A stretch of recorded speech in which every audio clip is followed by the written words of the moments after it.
Here on the OCU Athletics Update, we're talking to Delaware Resource Group Superstar Athlete of the Week, Leslie Miller, senior softball player from Blanchard, Oklahoma, currently leads the NAIA in RBIs. And Leslie, what's it been like playing on this team, playing a major role for a team that's ranked #1 in NAIA softball? First of all, it's been amazing. It's been a great opportunity to work with this team.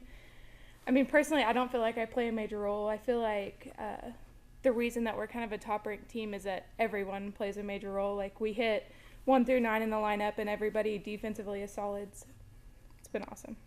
What brought you here to OCU? Well, I really hope to attend the physician assistant program here, hopefully starting in January. So that was a major thing that brought me here. And Harold Kopis, our pitching coach, has been my pitching coach ever since I was young, and he was a major deciding factor in that as well. You transferred in from the University of Oklahoma. How talented were those teams that you played on at OU? Obviously, really, really talented. My freshman year, I got the opportunity to play with Kaylani Ricketts and Michelle Gascoigne, and everyone in that class was drafted to the NPF.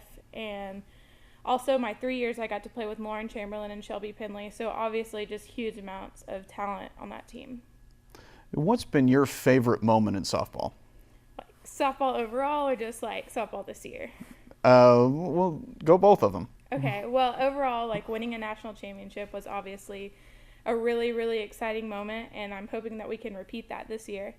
And this year, at the really beginning of the season, we were down by 1 in the top of the 7th inning. It was the top of the 7th because coach always picks visitor. We were down by 1, like I said, and Maddie Ellis came in clutch with 2 outs to hit a home run to tie us up, and we eventually went on to win that game, and it was just an awesome moment. You obviously team leader, national leader in RBIs right now, also a pitcher as well. Do you prefer pitching or hitting? I would say that I have to prefer hitting. I don't know, I've always just enjoyed that part of the game, but it's nice to be able to do both because, maybe one side of your game struggling one day, you can always make it up with the other. So I enjoy being able to do both. You've talked a little bit about the program that you want to be a part of academically here. So what are your career goals following softball? Hopefully I can be a PA. I really want to specialize in oncology. So hopefully I can be successful enough in that career field to be able to specialize in that. All right, we're talking to Delaware Resource Group Superstar Athlete of the Week, Leslie Miller. You can follow the stars on OCUsports.com.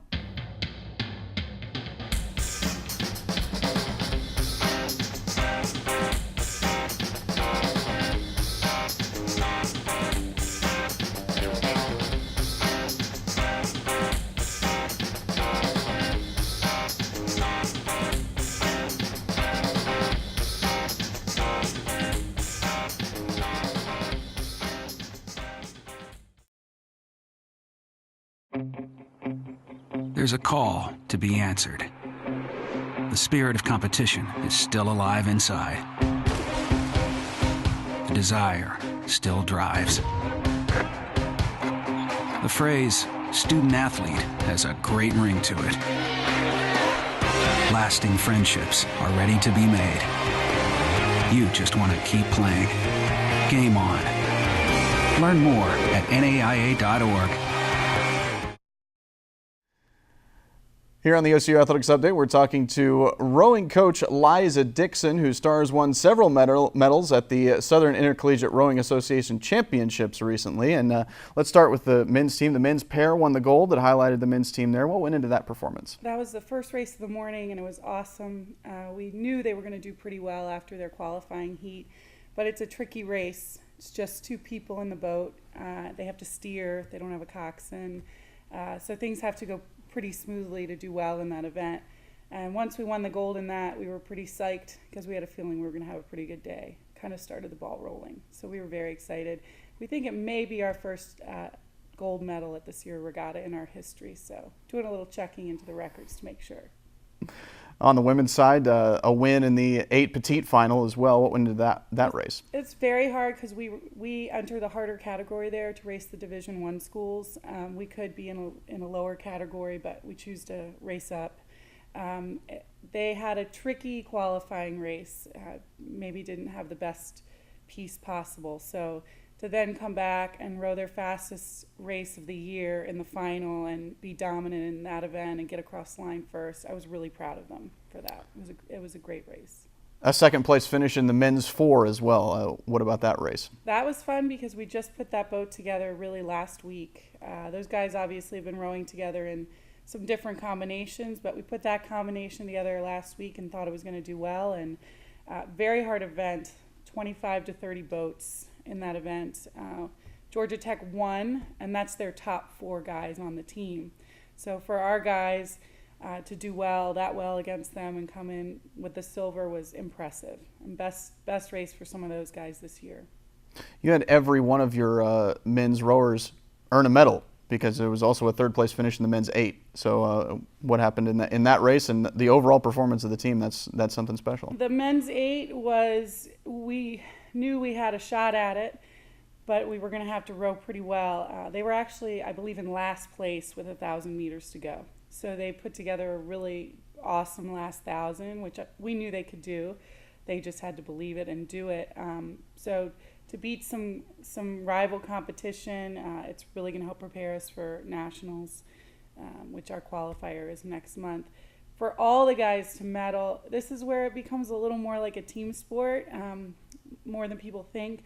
You have to look at your roster and think about how you can use the talent you have in the best way possible to get success. So we were really proud to kind of use all the talent the right way and have everybody come home with a medal. That was exciting, and for the guys, it really pumps them up, really helps give them direction moving forward.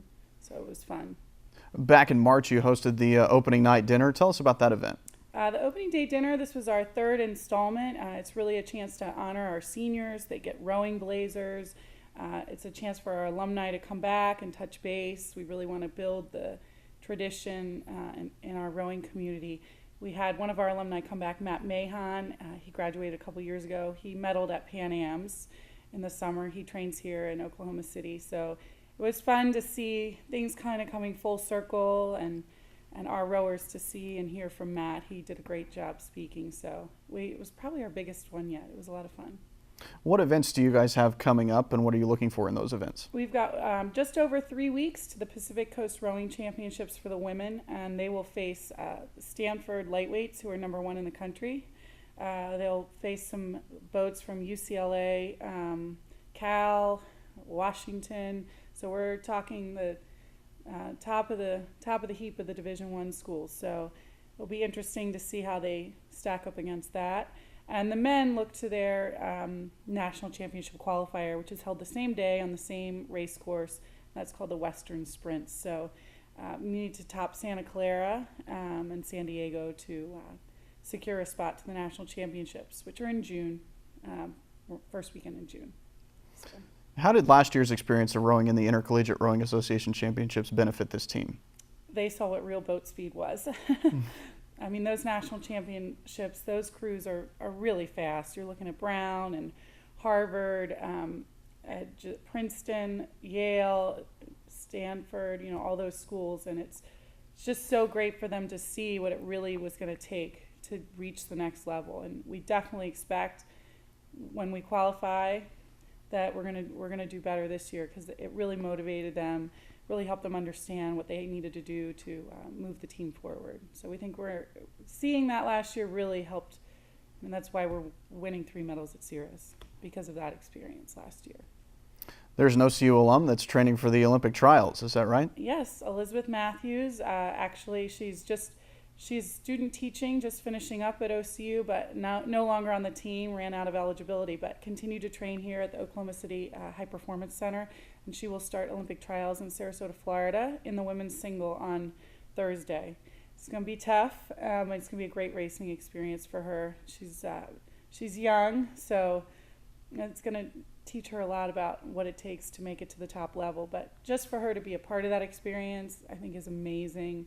To row against some of these girls that are the top in the country, some of them in the world. I mean, that's just an experience that you'll never forget no matter what happens. So we're very proud of her.